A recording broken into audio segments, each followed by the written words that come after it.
with us right now, as always, at this point of the program, is Dr. Ismaila Ceesay. It's like, it's Friday for you. Well, it's the last day of the year. Is it? And good morning, Peter. Welcome back. I have to express my displeasure. Oh. We invited you to the presidential press media dinner and you refused to come. You boycotted it. No, I did not. And the public would want to know why. Okay, I'll tell you why. Yes. As a Christian, you know that I plan my my Christmas and New Year holiday well in advance. And Christians will also know that during this time of year, December, January, there's a wedding every Saturday of these 2 months. All right? Mm-hmm. And unlike the presidential dinner, people don't just give you notice of a wedding within 72 hours. It was on Christmas Day that State House emailed me. On Christmas Day, I'm not on my laptop. I'm going to church. I'm entertaining friends at home. It was while I was working on the Friday version of the program, which I was going to present, that, checking my email, I saw a message from State House, opened it. It was an invitation to a dinner. Already I had committed myself to other activities, including a wedding, as I said. And I could not just have said, well, I'm dumping this because the president wants to give me a nice three-course dinner? The excuse is noted but not accepted. You could have just come for like 1 hour and then go to your wedding. Actually, somebody called. I mean, the official photographer of the president, who's a very, a good raka of mine, and tried to convince me. And I said, look, if I had committed to the president and last minute I pulled out, how would you people feel? But if you had come for 1 hour and then go to your wedding, I was particularly looking for you. I couldn't find you in the crowd. And then he said to me, now every 28th of December is going to be... So put it on your calendar. Every 28th of December. Every last Saturday. No, not 28th. That's a better one, exactly. Every last Saturday of December. Fantastic. Would be the presidential press dinner. How did it go? It was amazing. I was particularly touched by the president's magnanimity and his being a good host. He left his food and went to greet each and every guest. Each table. Is that not what you do? And interacted with each guest. I mean, that was very touching. That shows the kind of humble leader he is. Visit me and see whether I wouldn't come round to you, even as we eat, No, you wouldn't. Okay. You would be. But the thing is, you didn't invite me to your Christmas party, Peter. Right. You should have invited me for Christmas. I'm inviting you to Christmas 2025. Okay, so that's an invitation. The first Saturday, the last Saturday of the year. Okay, I'll come to your house then. Good morning, Peter. No, but it's a good initiative that we commend, and we hope, from here moving forward, all right, relations between the media. And when we say the media, the private media, the president has no problem with GRTS. All right? He says, jump. GRTS says, Your Excellency, how high? His problem with the media is with us, those in the private media and those who, who broadcast online. And we hope that, from here, moving forward, relations will be smoother. But the relations are already smooth. I don't see a problem between the government and the media. I mean, obviously, you can't... the media is the fourth estate. The media's role is to also check the government and also to check the power of government from abuse. That is the role of any media anywhere in the world. Now, you can't expect the relation to be smooth 100%. There'll be ups and downs. Yes, there'll be issues, but those doesn't mean that there are problems. Now, how we are able to, in a mature manner, resolve those issues defines the kind of leadership we are. But don't expect 2025 to be also a hitch-free year between the media. There'll be issues. We'll have disagreements. But that doesn't... It's going to be a rougher ride because it will be a year before elections. We will say things the president doesn't like, but it doesn't mean that they are wrong to say. There is no hate. Even how we say things, you people may interpret as wrong, but we will insist we say them that way. But I think the president, everybody knows that he's the most media-friendly president. I mean, the media freedom that we're enjoying now, the press freedom, we've never enjoyed before, as far as I can remember. I will never disagree with that. Exactly. So I think, yes, there will be issues. We'll resolve those issues. We'll have our disagreements. We'll discuss them. We'll disagree to disagree, and we'll move. But that doesn't really spoil the relationship. At the end of the day, we'll meet at the presidential dinner end of the year, and then we'll leave all that behind us. Okay, That defines our democracy. So I think we need to commend the president for opening the space, for making the environment friendly for the media, so the media can operate without any issues. I think everybody knows that. And so finally, he's dragged the media into this State House budget. Now the media cannot say, what does he need all that money for? Yes, it's part of the money will be set aside for our annual dinners. What do you mean by all that money for? Like I said, this will come from the 2024 budget to State House, Office of the President. But this is what you explained. It's not enough, because this is what you explained last week. The president's budget involves the vice president. Also, remember, the office of the vice doesn't have their own budget. We're saying the same thing. Yes. So the president is able to give this dinner because he was given that budget. Exactly. To enable him do it in 2024. And I'm saying the media cannot now, criticize the size of that budget, because they now have a dinner reserved for them. But even without the dinner, they cannot criticize the budget, because the budget is not even enough to run an effective office of the president. Because why? How much would you, if you were made finance minister, how much would you allocate to the office of the president to enable the president, whoever he is or she is, to be able to do all he or she has to do? The finance minister doesn't decide on how much he gives. I mean, there are what they call a budget bilateral. Every MD goes to meet the finance ministry and discuss their budget. The budget comes from what they need. So how much did State House originally ask for? I don't know that figure, but I know they didn't get everything they asked for. And that is across all the ministries.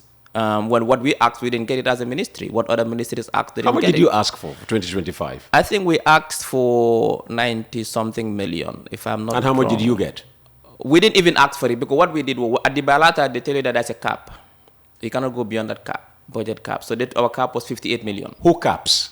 The Ministry of Finance caps. Yeah, so the Ministry of Finance determine who gets what? So they look at no, they don't determine who gets what. At the end of the day, it's Parliament who does the final decision. Minister of Finance can even give you 100 million. It goes to Parliament for the final. Parliament says, you know what, we are going to move this to this, and we are going to reduce your budget. So at the end of the day, it's Parliament that finally decides how much we get. They have the final say. They have the final say. So our cap was 58 million.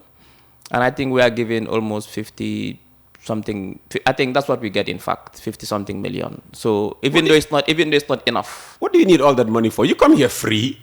You go to other media houses free. No, unless you continue financing. That includes the operational cost of the ministry. That includes salaries, personal emoluments. That includes fuel and lubricant. That includes everything. That includes also development budget as well. Travel. But our travel budget is not even enough. It's about $1 million. How much would you have loved to have? No, but what I'm saying is that, let's remember, inflation has picked in. I mean, you cannot, if you want to really build partnerships and bring in some kind of development support, you cannot sit in the office and get it. Ministers travel all over the world, and to build partnerships, to network, or also to bring support. So what I'm trying to say is that the Office of the President's budget also includes Office of the Vice President and all the subsidiary agencies under the Office of the Vice, subvented agencies like NANA, like this NDMA, all this, including state guards. If you put all that together, to be honest, it's not really enough to run an Office of the President. All right. So much for the budget. Right. And presidential dinners. Yes. Who else is going to get a presidential dinner after this? The teachers? Because once you start with a set of professionals, others say, "What about us?" Well, that's for the Minister of Basic Education to organize. Health professionals. Well, the Minister of Health is here. He can organize that. Fantastic. Listen, there was a question we sent you that I want you to deal with. But, yes. But you want to respond? No, I'll deal with the question first. You deal with the question first? Yes. It came first. So. You want to start right there, or you want me to read out the question? Read out the question so the public can. All right. Just give me a minute. You know me and technology.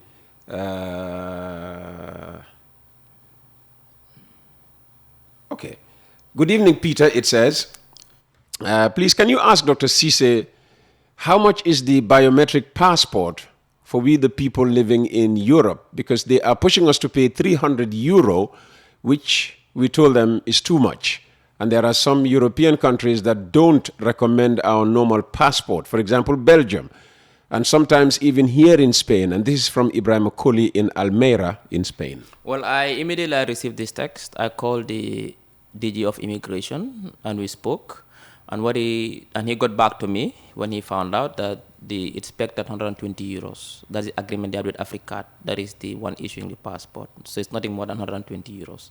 So I'm not sure where that 300 euros number is coming from, but that is not the case. That's what they're being asked. Yeah, but that is wrong. So we've brought that to the attention of the immigration, and they told me that no, it shouldn't be. It's pegged at 120 euros. So the message from Dr. Ismaila Ceesay, as received from the Director of Immigration Department, yes. is for Gambians living abroad, or is it just in Europe? I'm not sure, but I think in Europe. Let's say for Gambians living in Europe who want to renew their passports, don't pay more than 120 euro. That is the agreement they have with Not Africa. even 1 cent on top of the 120 euro. 300 euro is ridiculous. It's ridiculous. I mean, I totally agree. That's about 8 plus 8, about over $20,000. That's a lot of money. So that is not acceptable. So that is why when he told me it's 120 euros, that's quite reasonable. So Ibrahima and every Gambian living in Spain, go back to this office, play a recording of this conversation with Dr. Ismaila Ceesay, and tell them the Minister of Information, acting on information provided by the Gambia Immigration Department Director General, is saying, do not demand from us anything more than 120 euro for passport renewal. They also have a problem. This passport is non-biometric, and they're saying that... no, this is the biometric one. No, that's what he said. That's what he said because this one is expensive, they cannot go and take the other normal one because that one, the non-readable, machine-readable ones, that one is not accepted by some places. Okay. And so the 120 is the biometric. For the machine-readable, the consulate, the consular offices that issue it determine the price. Okay. Yeah. But for the biometric, the agreement with Africa that they have finally recently is 120 euros, according to the DG of Immigration. Why can't we just use one passport? It has to do with logistics sometimes, but for biometric, you have to be in the country. It means that now for us to issue it abroad, we have to deploy all the logistics because biometric takes your biometric data, your fingerprints, your iris, and all that. Therefore, you have to have access to that machine. So now for us to be able to issue those passports abroad, so you don't have to come to the Gambia, we need to deploy all these logistics and all these machines, equipment for us to do it. For the machine readable, you don't need your biometric data. That is why you don't have to come to the ground to get it. Now, so there are two options. For you to get the biometric, it's either you come to the Gambia, for you to be here physically present, for you to take your biometric data, or we deploy the equipment to where you are, either the embassy or the consulate, and that deployment alone costs money. That is why the price. But the other option is you pay for your ticket, which is more expensive to come to the Gambia. For the machine-readable ones, you don't need your biometric data. That is what we issue abroad until we're able to deploy the equipment that can be able to allow us to take your biometric data. And after a long spell, finally we are producing ID cards again. Commendations to the Immigration Department and the Ministry of Interior for pushing this, and now we are producing ID cards and alien cards. And we've got rid of SEMLEX. Yes, SEMLEX contract wasn't renewed since it ended, I think, last. Well, that's why we had this, hiatus. Exactly, this transition there. Obviously, sometimes in most BOTs, when they end, there can be some lapses in transition, and now the transition is over, and we hope that now we're able to provide that service. This is a basic service every country must provide to their citizens, and it was a very difficult period that we couldn't provide this within a short period. Now that we are back, we're happy. Fantastic.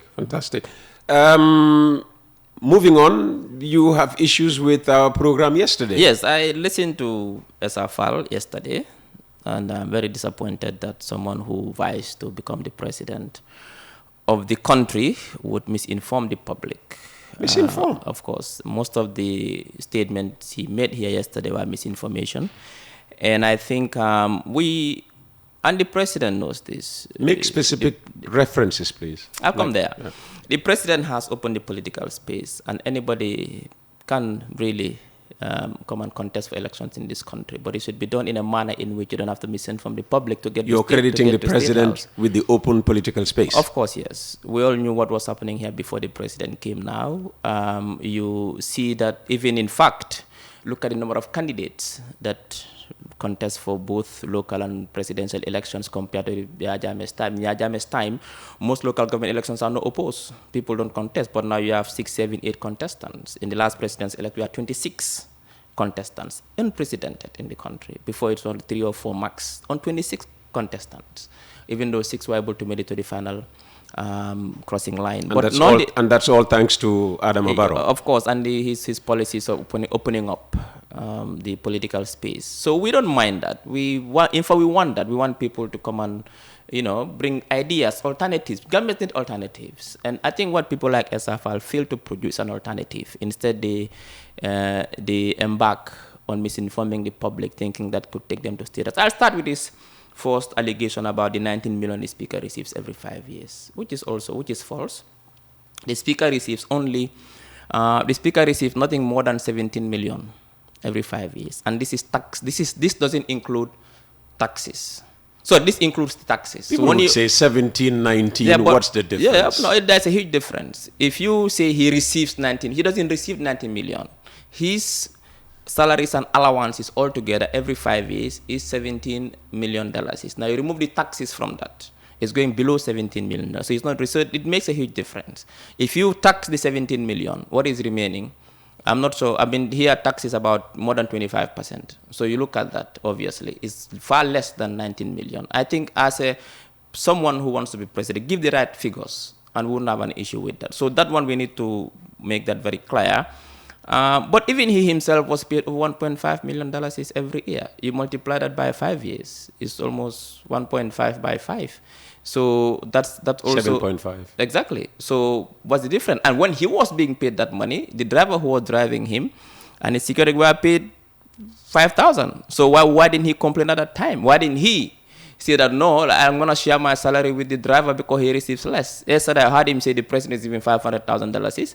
I mean, I'm not sure how much the president receives, but even if he receives that, that should be lowest. Why should that be a secret? Why should the president's I'm not saying salary be a secret? I don't know. You should know. No, but I don't know. Okay. I'm not sure how much he Find earns. out for next week. Yes. So, but even if that is the case, that is the lowest in the sub. That is about less than $15,000. I mean, a president.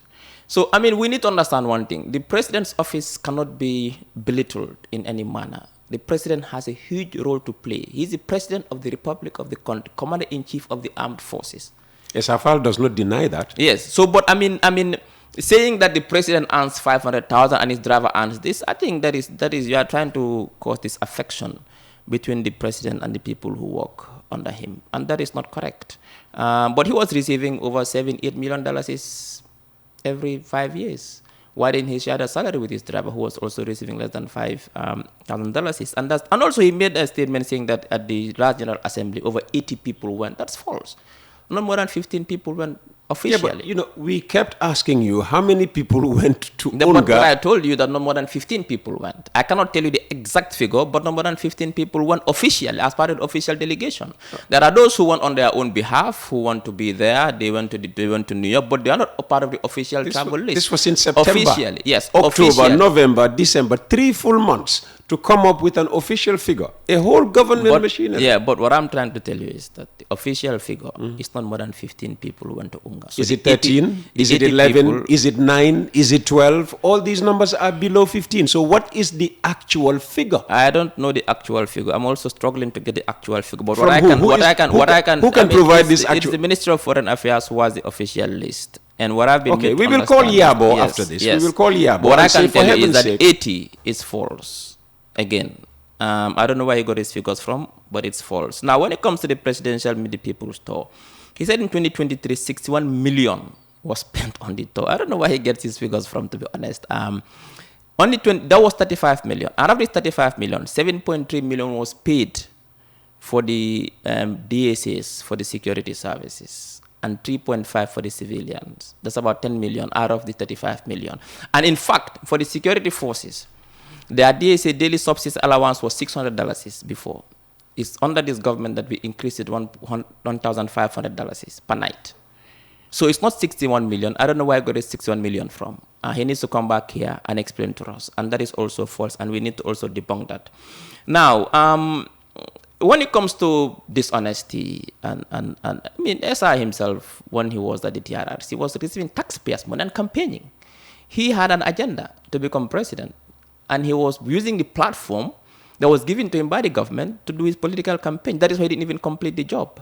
He didn't even complete the job. When the final report was written, he wasn't even there. He was out there campaigning. What is more dishonest than that? And I think that needs to be clear, and the government need to understand that. But also, he doesn't understand governance issues. When I hear him speak, it tells me that he's a man who governments will be in grave danger in giving him the keys to State House. Someone who doesn't understand how governance works, I mean, to be honest, will be in grave danger, because if you listen, you don't also understand how elections work. I was listening to about polling stations, about when you bring the marble, people don't know which marble. No, when I was election observer, after the marble has been cast. Yes. When it comes out, you cannot determine that, you know, this is a marble thrown for UDP or... No, but I'll tell you something. That tells me that Essa has never been where we are doing the counting. I was election observer in the Gambia and many countries. I've seen elections in Nigeria and here, in fact. Now, when you open the box, the ballot, how do you call it again? I think they call them baskets. The drum. The drum. Okay, the drum. When you open the drum, yeah, they have what they call the sieve and sand. That's why our system is called the drum, the sieve, and the marble, the drum, the sieve, and the sand. Observers are there. Even if your party agents are not there. Not all parties can pay their party agents to be in every 1,800 polling stations. And I think that was one of the things that happened to Essa, Faal, Ceesay. They could not afford it. So some of polling stations, there are no agents there. And he was saying that they all... No, that was false, man. How can you have your agents? I mean, you don't pay agents. You bring agents who are militants of the party. They're not there for the money. Even if you don't pay them, they come and sit there until the end, because in their interest to be there. So, I mean, if he tells us that he pays his agents 300, and when they told them you are supposed to pay 1,500, they disappeared. I mean, that is ridiculous. So for me, when you take the drum, you empty it into the sieve and the sand. There are holes in this. So every sieve has 100 holes. So if it fills it, the agents are there, the media is there, the observers there, both international and local observers are all there. And they count. Say, okay, this drum is NRP's drum. And they put it on the Why select NRP? Why not say CA? Okay, whatever. Okay, this drum is CA's drum. And they put it on and they throw the marble on the sieve. And they count it. Everybody is there. Local observers, international observers, the international press, everybody, other parties' agents, not even him. Let's say we have 6 candidates. Other parties, they have agents. And they say, okay, for this particular polling station, CA has 1, 2, 3, 4, 5. Everybody counts. I all agree. 10 votes. 10 marbles. Everybody notes that down. So even if your party agent is not there, you also bear. Other party agents are there. Other observers are there. And this is written. That is why in Gambia, we get the results from each polling station before IEC even publishes it. So this election is the most rig-proof election in the world. It's very unique. You cannot cheat the elections. Now, when it comes to, he was talking about, how do you call it again? He was talking about inducement. He said he did not do it. Well, I was in Kabada 2 days before elections, campaigning for the NPP. I was in Kabada. And I met Essa Faal's team distributing money and jerseys to young people in Kabada. We met. Well, he admitted the jersey bit. Oh, please. He said he wasn't aware. He was made to understand. Where did those guys get the money from? He gave them the money to go and distribute inducements. I was there in Kabada, and this, speaking from facts. I was in Kabada campaigning, and I met Essa Faal's team, Ceesay, distributing jerseys and money to young people in Kabada. And I met them there. So all parties give support. Inducement. No, well, I mean, support.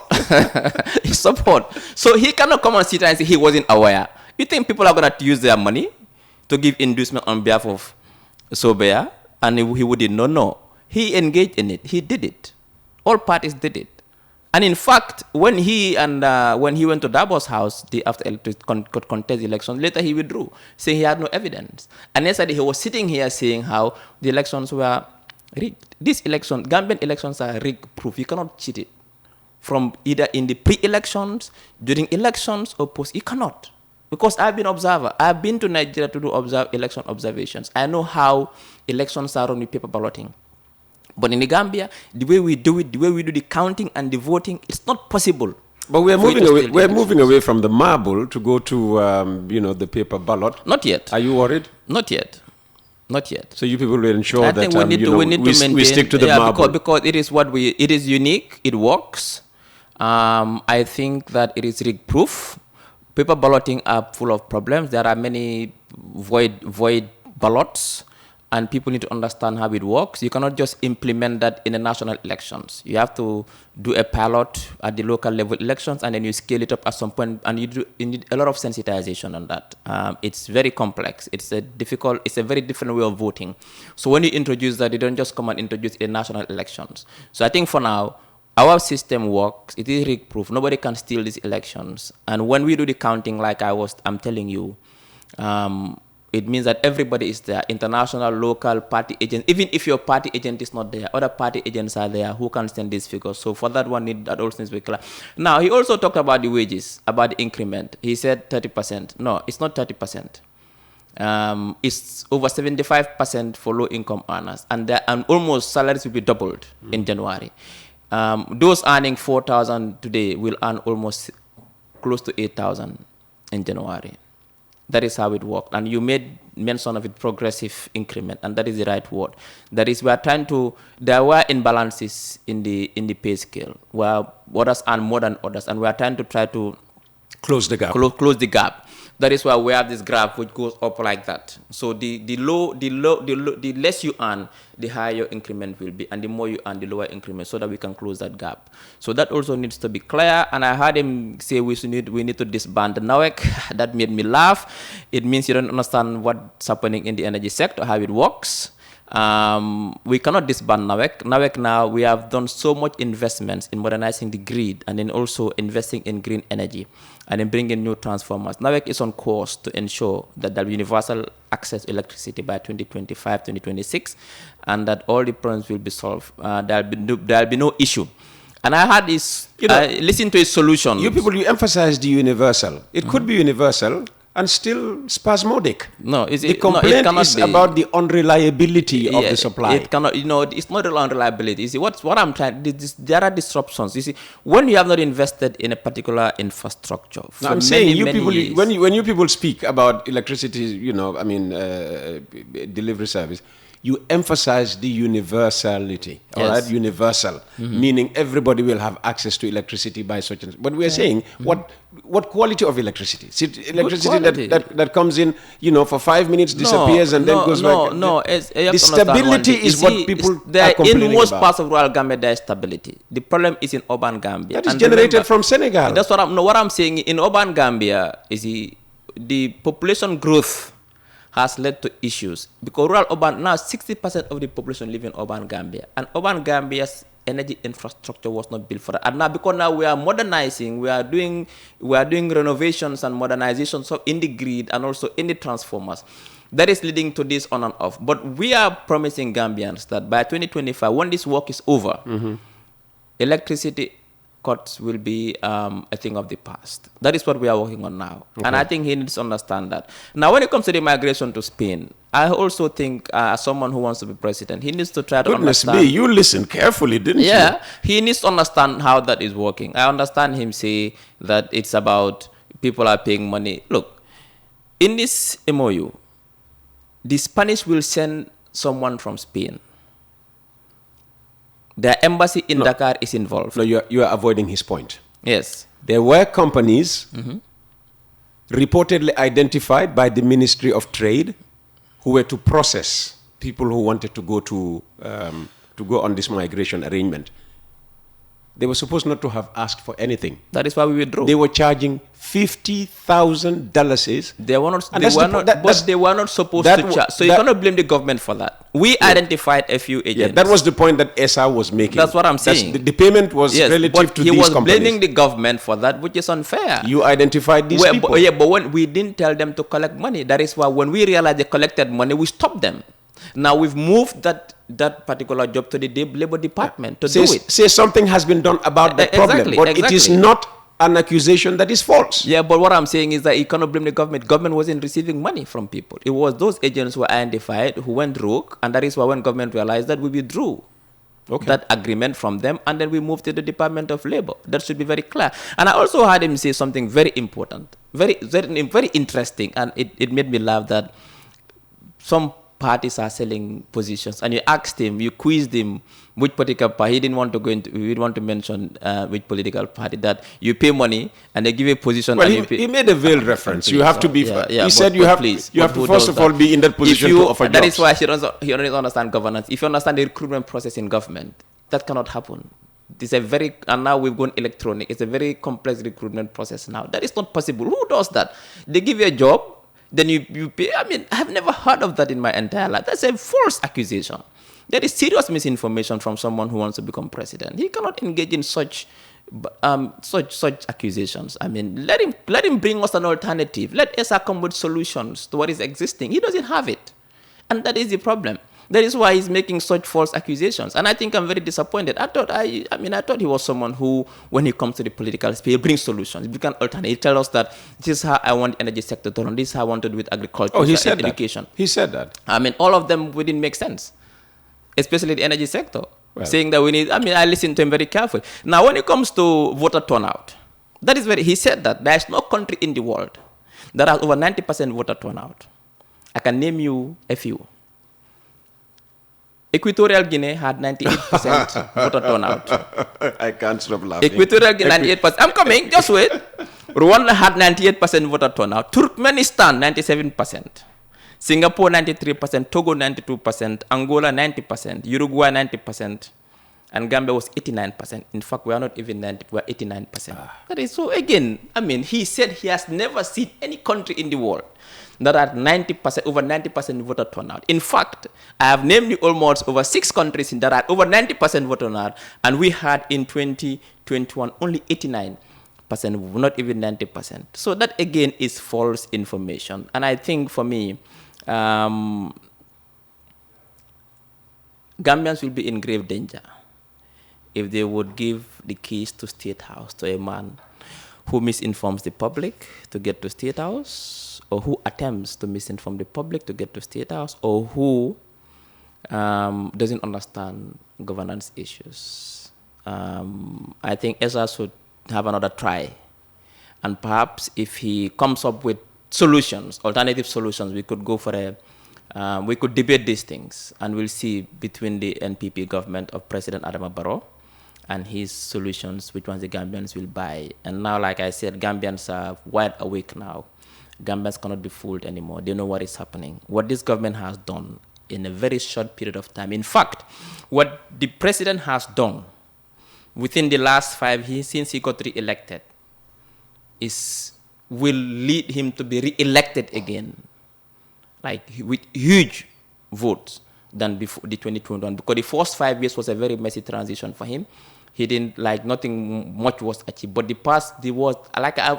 was explosive development in the last 5 years, in the last 3-4 years, in agriculture, in electricity, in water, in education, in healthcare, in road infrastructure, in social interventions, you name it. And I think Gambians know what they are achieving under his excellency. And also in peace and stability, in freedoms, in democracy, you name it. In every sector, Gambia is thriving. And the data tells us that. The data cannot lie. Data tells us that in the economy, we are doing well. In the sub-region, we are one of the most resilient, one of the most performing economies. Our debt to GDP ratio has gone down from 85% to 65%. Inflation has gone down to 10% from 18%. Our economy is growing to 5.9 to 6% by the end of 2025. Prices have stabilized. The currency is stabilizing against major currencies. Economically, we are doing well. We have almost a balanced budget. So, obviously, to be honest, the government is doing very well. Now, if you want to unseat President Barrow, try something else, but not to come and bring misinformation to the people. Fantastic. Madi Jobate, thank you very much. He says, here are the figures from the budget from the Ministry of Finance. This is dealing with the People's Tour. In 2020, 6 million was allocated. Over 32 million was actually used. All right? Over 500%. In 2021, again, 6 million was allocated. 43 million plus was used. Over 700%. In 2022, 6 million, over 25 million was used. Over 400%. In 2023, just last year, 10 million was allocated.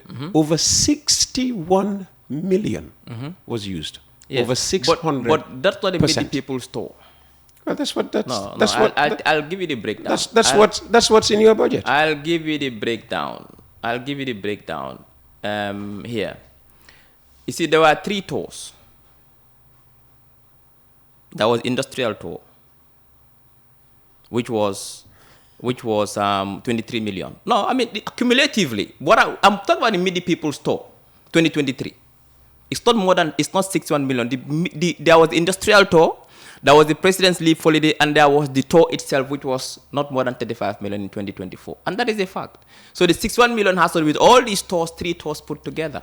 But in one tour, everything was lumped together under Meet the People tour by the most competent ministry to do that, which is the Ministry of Finance. The figures I get is that the industrial tour is different from the leave holiday plus the tour. Essa was talking about the Meet the People tour, and which is not 61 million. I just gave you the Meet the People tour as reported by the ministry most competent to talk about expenditure on the Meet the People tour, which is the Ministry of Finance. I've got the figures here. What I'm saying is that 61 million was not spent in one tour.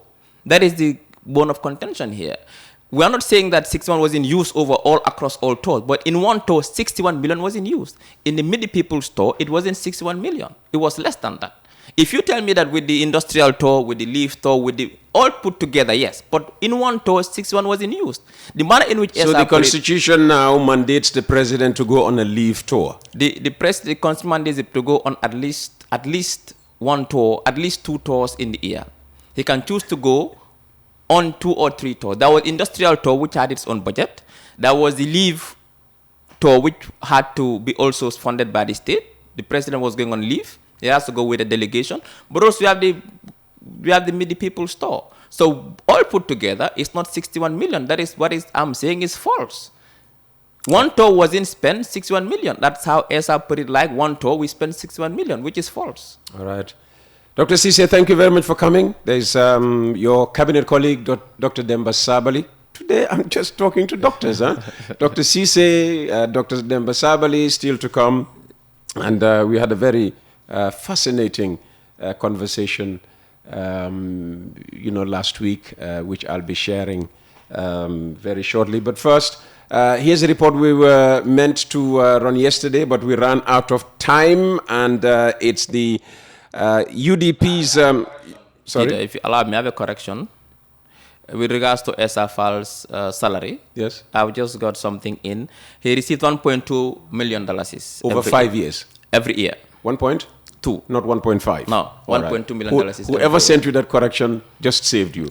Because then all right, you would have been all over social media again. $1.2 million is every... It's still, according to this, was a huge disparity between him and the sitting judges. High Court judges, police officers, drivers, and lower-ranking civil servants receive far less than what he was receiving. What he was happy receiving, that $1.2 million is every year. Yeah, which is just 6 million over 5 years. And your president is receiving far more. That's what he's saying. But the president is the president. You cannot compare president and the lead counsel on a TRRC. Okay.